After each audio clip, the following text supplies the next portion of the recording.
Hello guys, welcome back to my YouTube channel S K study a way of success.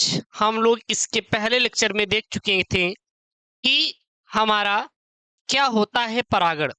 तो परागण को मैंने तीन भागों में डिवाइड किया था। वैसे तो सबसे पहले दो ही भाग थे, स्वपरागण और पर परागण। ठीक है।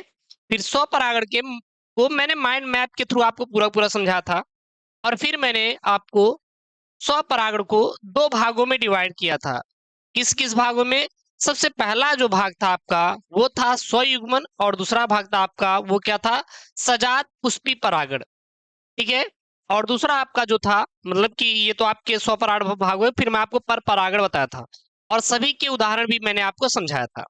बट आज का जो हमारा लेक्चर है ये क्या है आपका? स्वपरागण के अनुकूलन।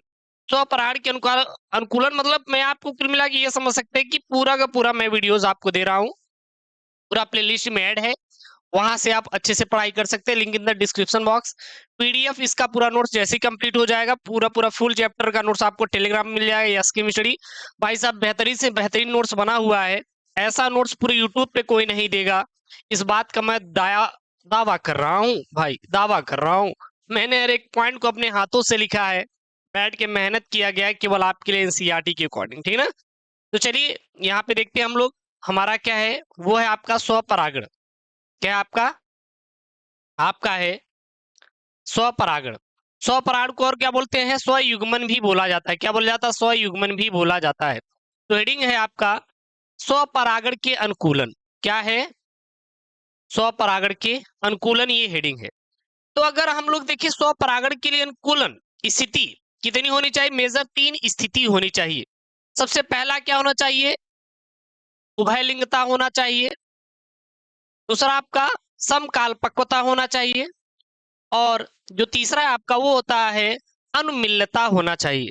तो मतलब स्वपरागण के लिए जो अनुकूलन होता है, स्वयुग्मन के अनुकूलन तीन परिस्थितियों में होता है। उभयलिंगता में स्वपरागण हो पाएगा, समकालपक्वता में हो पाएगा, और अनुमिलता में हो पाएगा।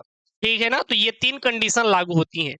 लेकिन यहां से कहीं ना कहीं आपके पेपर में जो है परिभाषा भी पूछ लिया जाता है। तो अगर मान लीजिए परिभाषा पूछा गया तो क्या देंगे परिभाषा?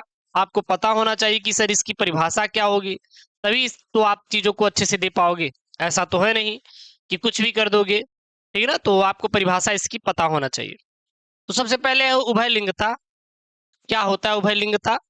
तो सीधा आपको बताना है उभयलिंगता क्या होता है। स्वपरागण यानी स्वयुग्मन के लिए पुष्प का उभयलिंगी होना आवश्यक है। यानी कि अगर स्वपरागण होना है, स्वयुग्मन होना है, तो उभयलिंगी होना आवश्यक है। अब कहेंगे गुरुजी उभयलिंगी का मतलब क्या है? तो जिसमें नर जननांग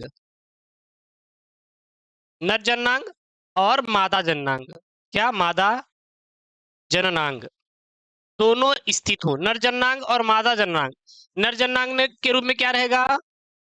पुंकेसर रहेगा। क्या रहेगा? पुंकेसर रहेगा।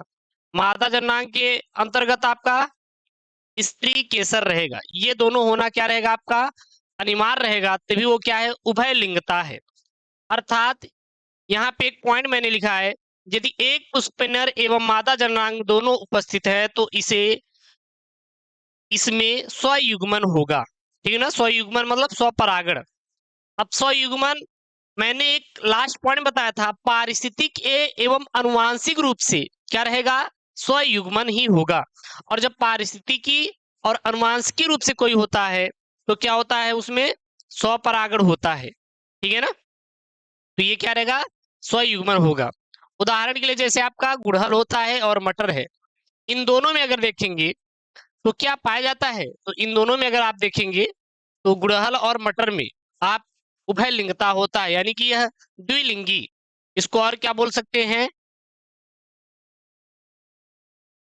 द्विलिंगी पुष्प आप आसानी से बोल सकते हैं, इसका नाम दे सकते हैं। यहां तक चीजें क्लियर है ना? उसके बाद है समकाल पक्वता। ये भाई साहब समकाल पक्वता क्या होता है, किसे कहते हैं समकाल पक्वता? ये तो आपको पता होना चाहिए ना कि समकाल पक्वता क्या होता है। तो सीधा बताइएगा, पक्वता का मतलब क्या है कि दोनों समान समय में क्या हो? परिपक्व हो। पक्वता मतलब परिपक्व होना, पकना।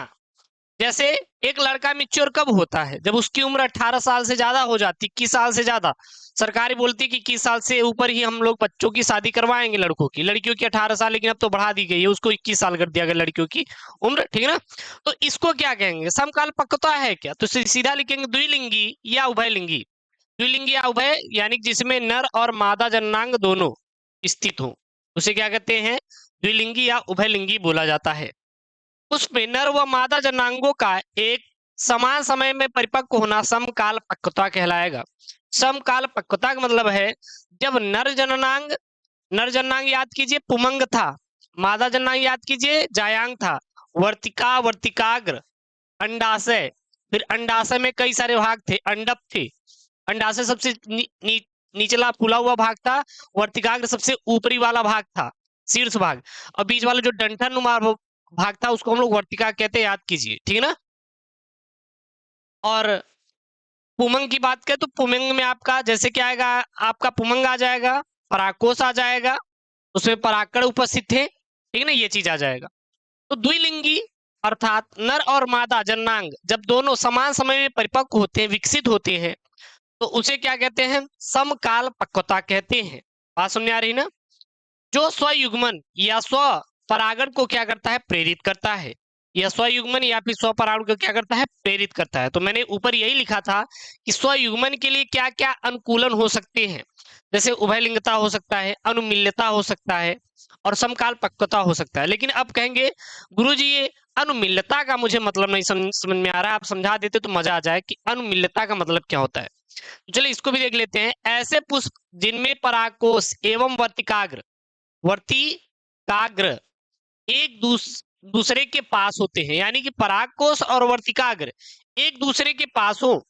जैसे मटर, मटर आप देखेंगे तो वर्तिकाग्र और वहां पे आपका परागकोश दोनों एक दूसरे के पास रहेंगे। गुड़हल का फूल, वहां पर भी एक दूसरे के पास रहेंगे, ठीक है ना। तथा एक समान समय में दोनों का परिपक्व होना या दोनों परिपक्व होते हैं, इसे अनुमिल्यता कहते हैं। इसे क्या कहते हैं हम लोग? अनुमिल्यता कहा जाता है। अनुमिल्यता का मतलब समझ लिए क्या होता है? अनुमिल्यता का सीधा मतलब यही है कि ऐसे पुष्प जिनमें परागकोश और वर्तिकाग्र एक दूसरे क्या होते? पास होते हैं, और एक समान समय में ही दोनों का परिपक्व होना ही क्या कहलाता है? आपका अनुमिल्यता। यानी कि पुंकेसर और वर्तिकाग्र, सॉरी, परागकोश और वर्तिकाग्र ये दोनों एक दूसरे के पास है और ये समान समय में क्या हो? परिपक्व हो, इसे क्या कहते हैं? अनुमिल्यता कहते हैं। और ऐसे पुष्प को क्या कहते हैं? अनुमिल्ली पुष्प कहते हैं। और ऐसे पुष्प जो होते हैं वो क्या कहलाते हैं? अनुमिल्ली पुष्प कहलाते हैं, ठीक है ना। अगले यहाँ पे पॉइंट में क्या है, ये चीज आप लोग ध्यान दीजिएगा। हर एक पॉइंट में क्लियर करवा रहा हूँ, ऐसा नहीं कि आपको मैं यहाँ पे कोई भी छोड़ दूंगा, ठीक है ना। ये समझ लीजिए कि आपका कुछ भी छूटेगा नहीं, कहीं से भी आपका कुछ भी छूटने वाला नहीं है। आप बिल्कुल भी परेशान नहीं होंगे, ठीक है ना। जितना हो सके मैं अच्छे से और समझाने का उसको प्रयास करूंगा। तो जैसे कि इसके उदाहरण क्या दे सकते हैं आप लोग? इसके उदाहरण दे सकते हैं बायोला और कनकौवा। अनुमिल्यता के क्या दे सकते हैं? उदाहरण दे सकते हैं। क्लियर है यहाँ तक आपको चीज समझ आई? अब यहाँ पे मैंने एक स्टार पॉइंट में लगाया है। स्टार पॉइंट में क्या है? उभयलिंगता, समकालिकता और अनुमिल्यता स्वपरागण को क्या करते हैं? प्रोत्साहित यानी कि प्रेरित करते हैं। प्रोत्साहित मतलब प्रेरित करना। प्रोत्साहित मतलब क्या होता है? प्रेरित करना होता है। चीजें क्लियर हो रही है? तो उभयलिंगता, समकालपक्वता और अनुमिल्यता स्वपरागण को क्या करते हैं? प्रेरित करते हैं। ये चीजें आपके को क्लियर होना चाहिए। तो इस वीडियो लेक्चर में मैंने आपको बताया स्वपरागण अर्थात स्वयुग्मन के लिए क्या क्या अनुकूलन होना चाहिए, ऐसी कौन कौन सी स्थिति होगी तभी जाकर वहां पे स्वपरागण की क्रिया होगी। जैसे कि अगर हम बात करें कि आपके कमरे में ऐसी कौन कौन सी स्थिति होनी चाहिए जिसकी वजह से आप पढ़ाई कर पाएंगे, सीधा बोलेंगे सर वहां पे डिस्ट्रैक्शन नहीं होना चाहिए, वातावरण माहौल अच्छा होना चाहिए, ठीक है ना। कोई भी इलेक्ट्रिक चीजें जैसे कि लाइक गैजेट, हमारा लैपटॉप, मोबाइल और चीजें, उसका सही उपयोग होना चाहिए। तो कुछ माहौल होता है, ठीक है ना। तो वो चीज है यहाँ पे कि स्वपरागण या स्वयुग्मन के लिए क्या क्या अनुकूलन होना चाहिए। तो इस वीडियो लेक्चर में यहाँ पे मैंने आपको पढ़ा है स्वपरागण के अनुकूलन क्या होता है, स्वपरागण स्वयुग्मन। तो इसको आप पढ़ लीजिए अच्छे से सारे वीडियोस को मैंने सीरियल वाइज पढ़ा के भाई साहब प्लेलिस्ट में ऐड करवा दिया है। फर्स्ट टाइम ऑन यूट्यूब आपको ऐसा मैं सीरीज चला रहा हूं जो कि कोई भी देने वाला नहीं है, ठीक है ना। तो पूरा पूरा मैं फ्री में आपको पढ़ाऊंगा, लेकिन हाँ, जो एप्लीकेशन मैंने लॉन्च किया है 999 में भाई साहब जाइए, रेवोल्यूशन बैच को ज्वाइन कीजिए। वहां पे बायोलॉजी को और अच्छे विस्तार समझने के लिए भाई साहब वहां पे पूरा पूरा मैं चीजों को दे रहा हूँ। अब भाई इतना मेहनत करेंगे तो कुछ तो लगेगा ना। वहाँ पे सारे सब्जेक्ट आपको मिलेंगे, physics, chemistry, biology, Hindi, English, free classes, सब कुछ वहाँ पे अवेलेबल है। तो link in the description box, play store से एसके स्टडी को डाउनलोड कीजिए, वहाँ पे आपको मिल जाएगा। तो मिलते हैं नेक्स्ट वीडियो लेक्चर में। ओके दोस्तों, थैंक यू, जय हिंद।